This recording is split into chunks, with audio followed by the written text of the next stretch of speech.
ભાવી જેતપુર મુસ્લિમ સમાજ દ્વારા વકફ એક્ટ 2025 અને યુસીસીના કાયદા વિરોધમાં મૌન રેલી કાઢી મામલતદારને આવેદનપત્ર પાઠવવામાં આવ્યું. કેન્દ્ર સરકાર દ્વારા પારિત વકફ એક્ટ 2025 અને ગુજરાત સરકાર લાગુ કરવામાં આવનાર યુનિફોર્મ સિવિલ કોડના કાયદાની વિરોધમાં ભાવી જેતપુર મુસ્લિમ સમાજ દ્વારા હાથ પર કાળી પટ્ટી બાંધી હાથમાં બેનરો લઈને શાંતિપૂર્ણ રીતે મૌન રેલી કાઢવામાં આવી હતી. આ રેલીમાં મોટી સંખ્યામાં પુરુષો તથા મહિલાઓ જોડાયા હતા અને ભાવી જેતપુર મુસ્લિમ સમાજ દ્વારા વકફ એક્ટ 2025 કાયદાને રદ કરવામાં આવે અને ગુજરાત સરકાર યુસીસી કાયદા લાવવાનું વિચારી રહી છે તેના સામે સખત વિરોધ દર્શાવીને ભાવી જેતપુર મામલતદારને આવેદનપત્ર આપવામાં આવ્યું હતું. Bureau report Rehan Patel, Chhota Udepur.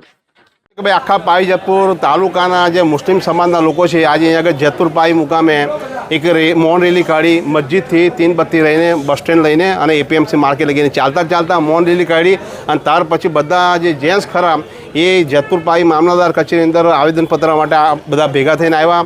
હાલની અંદર આપણે જેતપુર પાવી મામલતદાર કચેરીની અંદર આવેદનપત્ર આપી દીધું છે. એની અંદર આપણી માંગણી એક છે કે હાલની અંદર જે કેન્દ્ર સરકાર છે એ કેન્દ્ર સરકારે વકફ બિલ એમેન્ડની અંદર સુધારો કર્યો અને એ બિલ પાસ કરી દીધું છે. હવે એ બિલ જે પાસ કર્યું છે એમાંથી કોઈ બી પબ્લિકને ફાયદો થવાનો નથી, પરંતુ એક વસ્તુ બી સરાસર બધાને નુકસાન થવાનું છે. એટલે એના માટે આપણે વિરોધ કરી રહ્યા છે. કારણ કે જો એ આવશે તો એનાથી ફાયદો થવાનો નથી સરકારને ફાયદો થવાનો નથી, આમ પબ્લિકને ફાયદો નથી, કોઈ ગરીબ પબ્લિકને.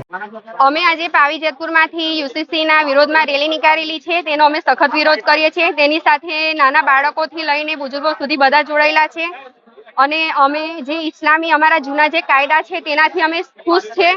અમારે નવા કાયદા અંદર ઉમેરવા નથી.